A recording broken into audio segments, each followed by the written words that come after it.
Hello students, previous video में हमने atmospheric pressure के बारे में पढ़ा कि एटमॉस्फेरिक प्रेशर क्या होता है। अब देखिए स्टूडेंट, एटमॉस्फेरिक प्रेशर आप पढ़ चुके हैं कि एटमॉस्फेरिक प्रेशर कहते किसे हैं, कि एक्चुअली में एटमॉस्फेरिक प्रेशर क्या होता है। लेकिन आज के इस वीडियो में स्टूडेंट हम पढ़ेंगे कि हम उस एटमॉस्फेरिक प्रेशर को किस तरीके से मेजर कर सकते हैं, कि अगर हम चाहें कि वो एटमॉस्फेरिक प्रेशर, वो जो प्रेशर एटमॉस्फेयर लगा रहा है, कि वो प्रेशर कितना होता है स्टूडेंट, तो उस एटमॉस्फेरिक प्रेशर को किस तरीके से मेजर करते हैं, उसके लिए स्टूडेंट्स एक हमारे पास डिवाइस है जिसको हम बोलते हैं स्टूडेंट मर्क्यूरी बैरोमीटर, या सिर्फ नॉर्मली हम बैरोमीटर भी बोल सकते हैं, लेकिन हम जो प्रॉपर नेमिंग है उसकी मर्क्यूरी बैरोमीटर।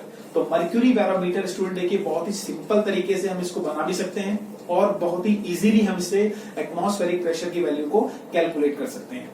तो स्टूडेंट देखिए इसके बारे में जनरली मैं आपको बता देता हूं कि एटमॉस्फेरिक प्रेशर के लिए बनाया गया मर्क्यूरी बैरोमीटर सबसे पहले जिस साइंटिस्ट ने बनाया था उनका नाम था आपका इवेंजेलिस्टा टोरेसेली। इवेंजेलिस्टा टोरेसेली ने सबसे पहले मर्क्यूरी बैरोमीटर डिजाइन किया था स्टूडेंट्स, और उसी के बेसिस पर आज भी हम एटमॉस्फेरिक प्रेशर को कैलकुलेट करते हैं। तो किस तरीके से करते हैं स्टूडेंट, एक बार देखिए बोर्ड पर आइए। देखिए स्टूडेंट, मर्क्यूरी बैरोमीटर को मैंने आपको एक बार अच्छे से समझा रखा है किस तरीके से मर्क्यूरी बैरोमीटर होता है, और बहुत ही इजी है स्टूडेंट, यकीन मानिए बहुत ही इजी तरीके से आपको समझ में आ जाएगा कि मर्क्यूरी बैरोमीटर किस तरीके से काम करता है। तो एक बार देखिए स्टूडेंट, मैं आपको फिर से एक्सप्लेन करता हूं कि मर्क्यूरी बैरोमीटर किस तरीके से काम करता है, हम इसको किस तरीके से सबसे पहले बनाते हैं। तो एक बार देखिए स्टूडेंट बोर्ड पर आइए, और बोर्ड पर देखिए क्या लिख रखा है। इसमें लिखा हुआ है कि सबसे पहले an Italian scientist Evangelista Torricelli was first to devise a method for measuring atmospheric pressure accurately. It is called a simple barometer. तो देखिए सबसे पहले स्टूडेंट इवेंजेलिस्टा टोरेसेली एक पहले ऐसे इटालियन साइंटिस्ट थे जिन्होंने सबसे पहले एटमॉस्फेरिक प्रेशर को बिल्कुल एक्यूरेटली मेजर करके दिखाया, और इस इंस्ट्रूमेंट का नाम, इस डिवाइस का नाम उन्होंने दिया स्टूडेंट बैरोमीटर, या हम जिसको सिंपल लैंग्वेज में सिंपल बैरोमीटर भी कह सकते हैं। तो स्टूडेंट देखिए इसके लिए उन्होंने किया क्या, तो स्टूडेंट देखिए इसमें इसके आगे लिखा हुआ है a 1 metre long glass tube. दोबारा देखिए, a 1 metre long glass tube closed at one end is filled with clean and dry mercury. After closing the end of the tube with the thumb, the tube is inverted into a dish of mercury. As the thumb is removed, the mercury level in the tube fall down a little and comes to rest, and a vertical height of 76 centimeter above the mercury level in the dish. तो student देखिए इसका मतलब क्या है, ये सब जो मैंने इतना लिखा हुआ है इसका मतलब क्या है, इसको एक बार समझेंगे अच्छे से। मैं आपको इसको एक्सप्लेन करूंगा कि किस तरीके से आपको ये समझ में आएगा कि करना क्या होता है, इसके लिए हम क्या करते हैं, किस तरीके से हम मर्क्यूरी बैरोमीटर बनाते हैं। तो देखिए सबसे पहले स्टूडेंट मर्क्यूरी बैरोमीटर बनाने के लिए इवेंजेलिस्टा टोरेसेली ने क्या किया, उन्होंने एक मीटर, मान लीजिए स्टूडेंट ये एक मीटर की कोई ग्लास ट्यूब है। स्टूडेंट फिर से देखिए, मान लेते हैं ये कोई 1 मीटर लॉन्ग ग्लास ट्यूब है, 1 मीटर लंबी ग्लास की ट्यूब है। इस 1 मीटर लंबी ग्लास की ट्यूब के अंदर स्टूडेंट उन्होंने क्या किया, इस 1 मीटर लंबी ग्लास की ट्यूब, स्टूडेंट याद रखिए इसका ऊपर वाला जो एंड है वो ओपन है और नीचे वाला एंड इसका क्लोज्ड है, यानी इसका वन एंड क्या है आपका क्लोज्ड है। तो ऊपर से उन्होंने क्या किया, इस 1 मीटर लंबी ग्लास ट्यूब को फुली क्या कर दिया स्टूडेंट, फुली उन्होंने इसको मर्क्यूरी से फिल कर दिया, यानी इसके अंदर पूरा अच्छे से मर्क्यूरी डाल दिया। और स्टूडेंट याद रखिए जब वो मर्क्यूरी इसके अंदर डाल रहे थे, तो मर्क्यूरी जब डाला जाता है तो स्टूडेंट इस हिसाब से डाला जा रहा है कि ये 1 मीटर की ट्यूब पूरी अप टू द ब्रिम, पूरे किनारे तक क्या हो जाए स्टूडेंट, ये मर्क्यूरी से भर जाए। इसका कारण क्या है स्टूडेंट, इसका रीजन ये है कि जब आप इसके अंदर मर्क्यूरी डालेंगे, तो जब आप मर्क्यूरी इस ग्लास ट्यूब में डाल रहे हैं तो इसके अंदर, इस ग्लास ट्यूब के अंदर एक भी पार्टिकल एयर का ना रह जाए स्टूडेंट। ठीक है स्टूडेंट, जब आप इसके अंदर मर्क्यूरी डालेंगे तो आपको इसको बिल्कुल अप टू द ब्रिम करना है, बिल्कुल इसको किनारे तक फिल कर लेना है, ताकि इसके अंदर एक भी मॉलिक्यूल या एक भी बबल आपका एयर का ना रह जाए। तो स्टूडेंट जब ये पूरी तरह से फिल हो जाएगा, उसके बाद स्टूडेंट आपको क्या करना है, तो ये 1 मीटर ग्लास ट्यूब आपने मर्क्यूरी से फिल कर ली है। इसके बाद स्टूडेंट एक आप ट्रफ लेंगे, ट्रफ का मतलब कोई भी आप एक बर्तन ले सकते हैं, कोई भी एक डिश ले सकते हैं, और उस डिश के अंदर भी स्टूडेंट आपको क्या करना है, थोड़ा सा मर्क्यूरी फिल कर देना है। उसके अंदर भी आपको थोड़ा सा क्या कर देना है स्टूडेंट, मर्क्यूरी फिल कर देना है। अब स्टूडेंट एक चीज कई बार स्टूडेंट्स के दिमाग में आती है कि मर्क्यूरी बैरोमीटर बनाते वक्त हमने मर्क्यूरी का ही क्यों यूज किया। तो स्टूडेंट याद रखिए, मर्क्यूरी का यूज करने का रीजन होता है तो ये शाइनी मेटल होता है, तो इजीली ये ग्लास ट्यूब से हमें विजिबल हो जाता है। दूसरा स्टूडेंट, इसकी डेंसिटी काफी ज्यादा होती है। मैंने आपको पहले भी बताया कि मर्क्यूरी की डेंसिटी काफी ज्यादा होती है, जो कि लगभग 13,600 होती है, मैंने आपको बताई है। तो डेंसिटी ज्यादा होने की वजह से भी हम मर्क्यूरी का यूज करते हैं। तो स्टूडेंट देखिए, आपने 1 मीटर ग्लास ट्यूब मर्क्यूरी से फिल कर लिया है। अब आपको सेकंड बर्तन यानी ट्रफ के अंदर क्या करना है, थोड़ा सा मर्क्यूरी और फिल करना है। जैसा कि आप डायग्राम में देख सकते हैं, मैंने यहाँ पर 1 मीटर ग्लास ट्यूब लिया है और एक ट्रफ लिया है, जिसके अंदर मैंने क्या किया स्टूडेंट, मर्क्यूरी को फिल कर दिया है। देख सकते हैं आप डायग्राम के अकॉर्डिंग। आप देखिए स्टूडेंट, करना क्या होता है इसके अकॉर्डिंग। इसके बाद आपको क्या करना है, मान लीजिए ये वो ट्रफ है और ये वो 1 मीटर ग्लास ट्यूब है। अब आपको इस 1 मीटर ग्लास ट्यूब को आपको अपने थंब से, जो कि इसका ओपन एंड है, उसको अपने थंब से इस तरीके से दबाना है, यानी इस तरीके से आप इसको क्या करेंगे, प्रेस करेंगे। और स्टूडेंट देखिए, आप इसको इस तरीके से प्रेस करके आप इसको बिल्कुल उस मर्क्यूरी ट्रफ के अंदर उसको इस तरीके से इन्वर्ट कर देंगे, ऐसे उल्टा करके इसको छोड़ देंगे। जैसा कि आप डायग्राम में देख सकते हैं कि मैंने इसको 1 मीटर ट्यूब को ऐसे ऊपर से अंगूठे से दबाया और इसको ऐसे दबाकर स्टूडेंट मैंने इसको इस तरीके से इन्वर्ट करके इसके अंदर छोड़ दिया। तो देखिए स्टूडेंट, जब आप इसको 1 मीटर ट्यूब को आप इसके अंदर इन्वर्ट कर देंगे तो होगा क्या। तो देखिए स्टूडेंट, क्योंकि इस ट्यूब के अंदर मर्क्यूरी फिल था, तो मर्क्यूरी फिल है तो इसका मतलब स्टूडेंट देखिए, इस मर्क्यूरी का कुछ ना कुछ वेट होगा, मैंने आपको पढ़ाया है। और स्टूडेंट उसका वेट क्या करेगा, उस मर्क्यूरी का जो वेट होगा, उस मर्क्यूरी का वेट उस मर्क्यूरी को नीचे की तरफ ले जाना चाहेगा। स्टूडेंट समझ पा रहे हैं आप कि जब आप इस मर्क्यूरी की ट्यूब को उल्टा करेंगे तो वो मर्क्यूरी नीचे की तरफ गिरना शुरू कर देगा। समझ पा रहे हैं आप। तो स्टूडेंट देखिए, वो मर्क्यूरी आपका धीरे धीरे क्या करेगा स्टूडेंट, नीचे की तरफ गिरेगा। क्यों? क्योंकि उस मर्क्यूरी का कुछ ना कुछ वेट है, और वेट हमेशा कहां लगता है स्टूडेंट, डाउनवर्ड लगता है, वर्टिकली डाउनवर्ड लगता है। तो ये वेट क्या करेगा स्टूडेंट, नीचे की तरफ जाएगा। और अब ये मर्क्यूरी जो इस ट्यूब से निकला है स्टूडेंट, वो इस कंटेनर के अंदर धीरे धीरे क्या करना शुरू कर देगा, यानी इस कंटेनर का जो लेवल है इस मर्क्यूरी की वजह से वो थोड़ा थोड़ा बढ़ना शुरू हो जाएगा। ऐसा होगा, ऑब्वियसली होगा ऐसा। तो स्टूडेंट होगा क्या, देखिए, जब ऐसी कंडीशन कर रहे होंगे, जब आप इस ट्यूब को इसके अंदर इन्वर्ट करेंगे, तो आप देखेंगे कि जब आप इस ट्यूब को उल्टा करते हैं तो एक पॉइंट ऐसा आएगा जब आपकी ये जो ट्यूब है, ये जो मर्क्यूरी की ट्यूब है, इस ट्यूब के अंदर मर्क्यूरी का लेवल गिरना बंद हो जाएगा, यानी ये मर्क्यूरी अब और ज्यादा नीचे नहीं आएगा और ये जो कंटेनर है इसका लेवल और बढ़ना बंद हो जाएगा। यानी कि ये एक पॉइंट पर जाकर इस ट्यूब का जो लेवल है वो क्या हो जाएगा, आपका फिक्स हो जाएगा। तो स्टूडेंट ऐसा क्यों होगा, इस चीज को आप समझेंगे कि ऐसा क्यों होता है। तो देखिए स्टूडेंट, इसको मैं आपको एक्सप्लेन करता हूं कि ऐसा क्यों होता है। जब आप इस ट्यूब को उसमें उल्टा करेंगे तो उस मर्क्यूरी जो आपका फुल भरा हुआ था वो धीरे धीरे नीचे की तरफ आना शुरू होगा, और उसका रीजन मैंने आपको बताया क्या है, उसका वेट की वजह से वो नीचे आएगा। लेकिन एक पॉइंट ऐसा आएगा जब वो मर्क्यूरी फॉल डाउन होना बंद हो जाएगा। तो स्टूडेंट रीजन क्या है, अब उसका रीजन मैं आपको समझाऊं उससे पहले आप एक छोटा सा एग्जांपल समझिए स्टूडेंट। मान लीजिए कि आपके पास कोई बैलेंस है और उस बैलेंस पर आपने मान लीजिए यहां पर कोई 1 किलो का वेट रखा हुआ है। समझ रहे हैं कि ये एक बैलेंस है, इस बैलेंस के एक तरफ आपने 1 किलो का वेट रखा और जैसे ही आपने इसके एक तरफ 1 किलो का वेट रखा तो ये इस तरफ झुक जाएगा। आप देख सकते हैं कि बिल्कुल इजीली 1 किलो रखते ही ये इस तरफ की तरफ बेंड होना शुरू हो जाएगा, ये झुकना शुरू हो जाएगा। अगर आप चाहते हैं कि ये जो 1 किलो, ये जो आपका बैलेंस इस तरीके से कंडीशन पे गया है, नीचे की तरफ चला गया है, आप इसको चाहते हैं कि ये अपने ओरिजिनल लेवल पर आ जाए, इक्विलिब्रियम कंडीशन पर आ जाए, तो आप क्या करेंगे, आप ये करेंगे स्टूडेंट कि आप इसके दूसरी तरफ भी 1 किलो रख देंगे, यानी 1 किलोग्राम जब आप इधर और इधर रखेंगे तो क्या होगा, उस कंडीशन में बैलेंस क्या हो जाएगी, आपकी जो बैलेंस है जिस पर आप वजन कर रहे हैं वो बिल्कुल इक्विलिब्रियम कंडीशन पे होगी, यानी कि ना वो इधर जाएगी और ना ही वो इधर जाएगी, क्योंकि दोनों तरफ का वेट क्या है, इक्वल है।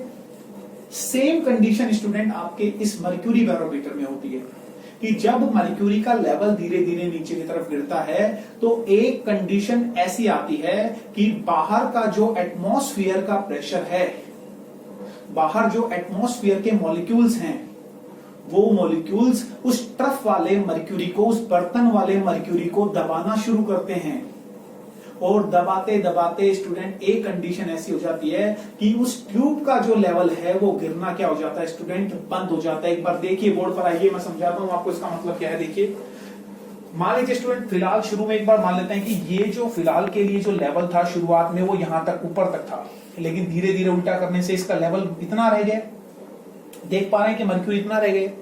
तो ऐसा क्यों हुआ है स्टूडेंट? इसका रीजन आप देख सकते हैं। इसका रीजन ये है कि स्टूडेंट कि ये इसलिए नीचे गिरना शुरू हो गया, कंडीशन कुछ ऐसी आई कि जब ये जो मर्क्यूरी है अब ये नीचे क्यों नहीं जा रहा, इसका रीजन समझिए स्टूडेंट। तो देखिए स्टूडेंट, इस मर्क्यूरी ट्यूब जो है, ये ग्लास ट्यूब है, इसके बाहर की तरफ यानी कि यहां से स्टूडेंट देखिए, यहां से और इस तरफ से यहां पे और यहां पे इन ओपन एंड्स पर इस मर्क्यूरी के ट्रफ के ऊपर क्या एयर मौजूद नहीं है स्टूडेंट?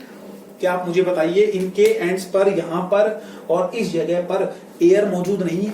बिल्कुल मौजूद है स्टूडेंट। देखिए इस तरफ और इस तरफ क्या होगी, आपकी एयर मौजूद होगी। तो स्टूडेंट जब एयर मौजूद होगी तो एयर क्या करेगी स्टूडेंट, वो एयर के जो मॉलिक्यूल्स हैं वो इस वाले यानी कि ट्रफ वाले मर्क्यूरी के दोनों साइड्स को, मतलब इस एंड को और इस एंड को क्या करेंगे, अपना वेट लगाकर इसे दबाएंगे। समझ में आ रहा है स्टूडेंट? तो वो कब तक दबाएंगे स्टूडेंट? देखिए जब तक वो दबाते रहेंगे, जैसे जैसे वो मॉलिक्यूल्स इसको दबाएंगे तो धीरे धीरे दबाते यहां से जब उसको प्रेस कर रहे हैं तो एक कंडीशन ऐसी आएगी स्टूडेंट, जब ये एयर के मॉलिक्यूल जो कि ये मर्क्यूरी बाहर निकलना चाह रहा है, देखिए स्टूडेंट जब यहां से ये मर्क्यूरी बाहर निकलने की कोशिश करेगा इस तरीके से, तो ये जो मॉलिक्यूल्स होंगे ऊपर के, ये इसको क्या करेंगे स्टूडेंट, प्रेस करेंगे और दबाते स्टूडेंट एक कंडीशन ऐसी आ जाएगी जब ये मॉलिक्यूल्स जो ये एयर के मॉलिक्यूल होंगे दोनों तरफ, ये इसको और ज्यादा नहीं दबा पाएंगे। यानी कि हम कह सकते हैं कि बाहर वाले का प्रेशर, यानी कि ये जो मॉलिक्यूल हैं, बाहर वाले जो मॉलिक्यूल हैं, इस वाले मर्क्यूरी को नीचे की तरफ दबाएंगे। मर्क्यूरी की ट्यूब के अंदर भरा हुआ मर्क्यूरी जो है, ट्यूब के अंदर जो मर्क्यूरी भरा हुआ है वो बाहर निकलने की कोशिश करेगा, लेकिन बाहर वाले जो एयर के पार्टिकल्स यहां पर होंगे दोनों तरफ, वो उस मर्क्यूरी को दबाएंगे। तो दबाते वक्त स्टूडेंट होगा क्या, दबाते वक्त कुछ ऐसा होगा कि यहां का जो प्रेशर है, यानी कि बाहर का जो आउटसाइड का जो प्रेशर होगा, आउटसाइड के जो मॉलिक्यूल्स का प्रेशर होगा, वो इस अंदर वाले मर्क्यूरी के प्रेशर के बराबर हो जाएगा स्टूडेंट।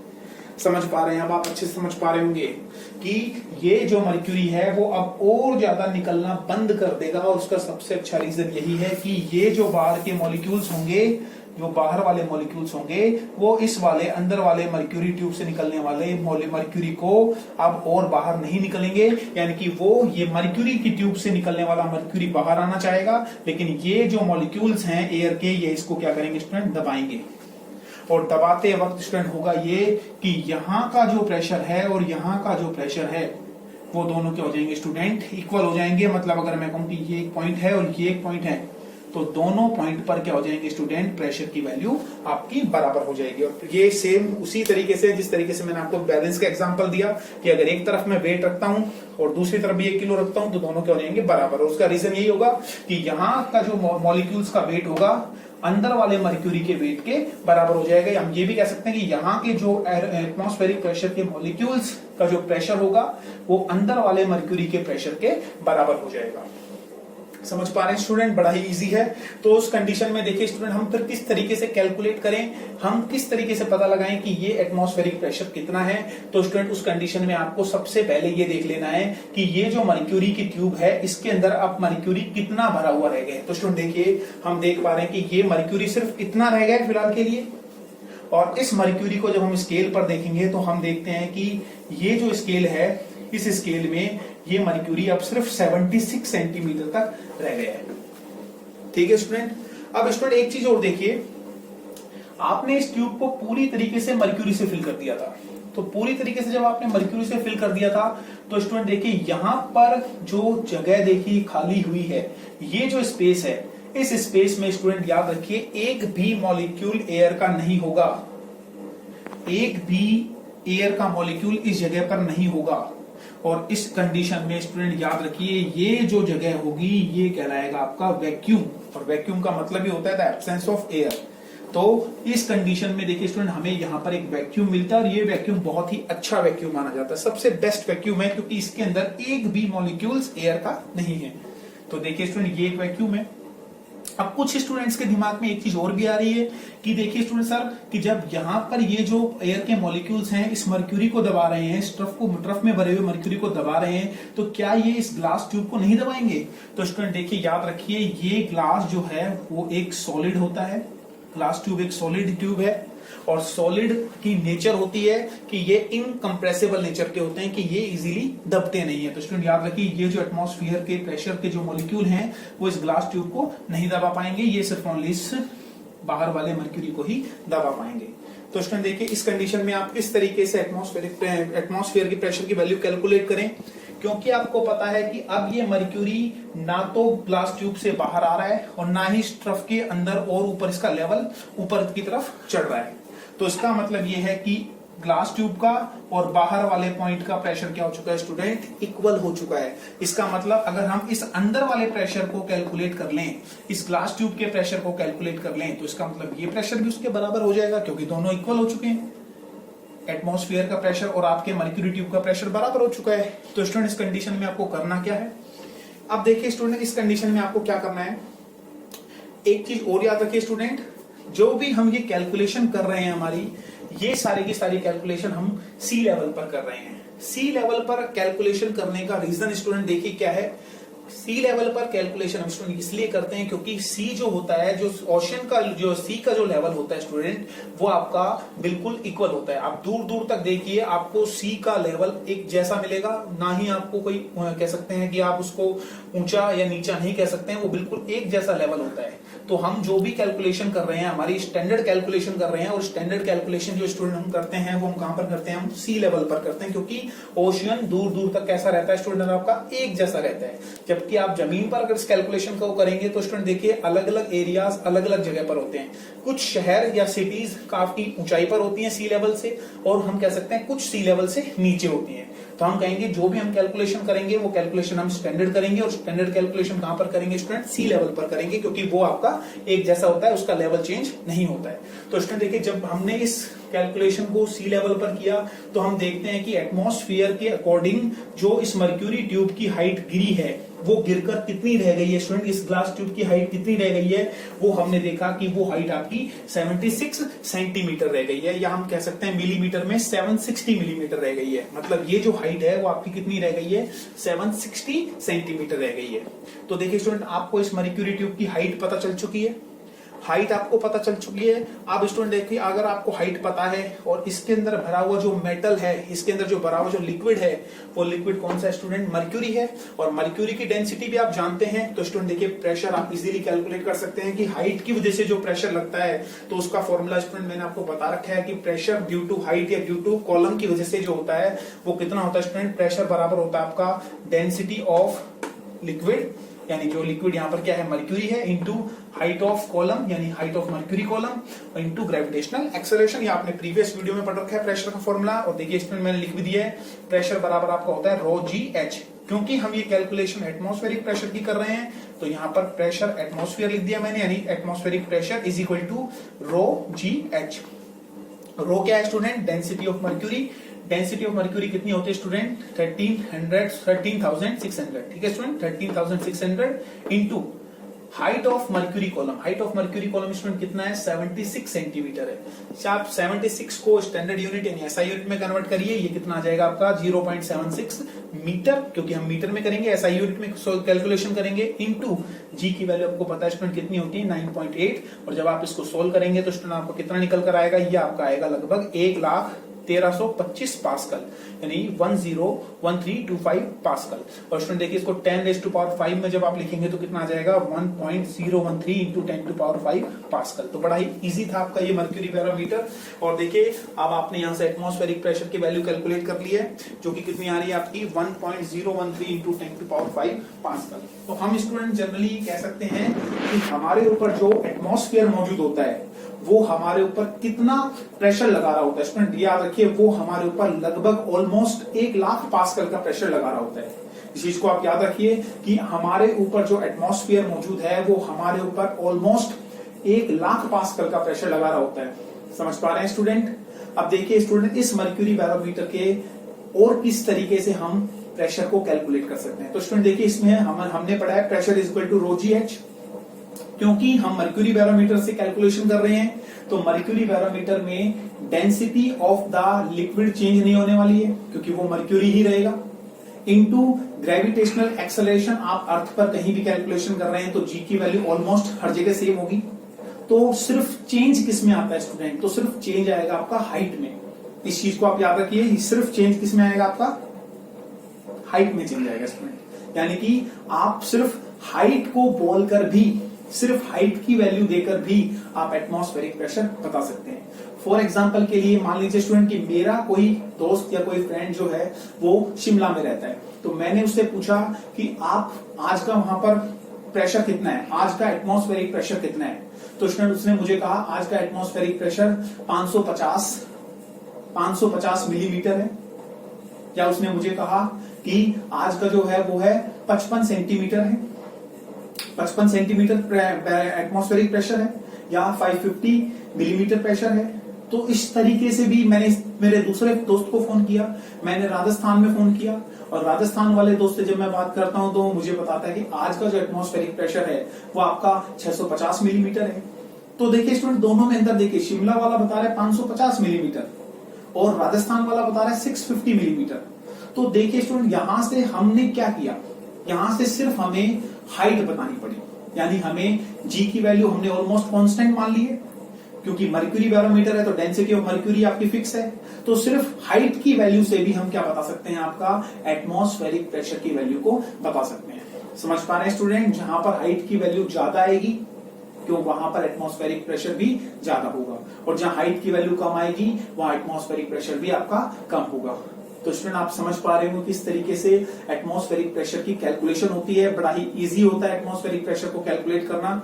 एक चीज आप याद रखिए, जैसे जैसे आप गहराई में जाते हैं, या आप कह सकते हैं सी लेवल से नीचे जाएंगे, जब आप सी लेवल से भी नीचे चले जाएंगे तो स्टूडेंट याद रखिए, जब आप सी लेवल से भी नीचे चले जाएंगे तो एटमॉस्फेरिक प्रेशर आपका इंक्रीज होना शुरू हो जाएगा, क्योंकि आपके और ज्यादा से ज्यादा पार्टिकल क्या करेंगे, आपको दबाना शुरू कर देंगे। और जैसे जैसे आप हाइट पर जाते हैं स्टूडेंट, तो याद रखिए एटमॉस्फेरिक प्रेशर की वैल्यू क्या होती है, डिक्रीज होती है।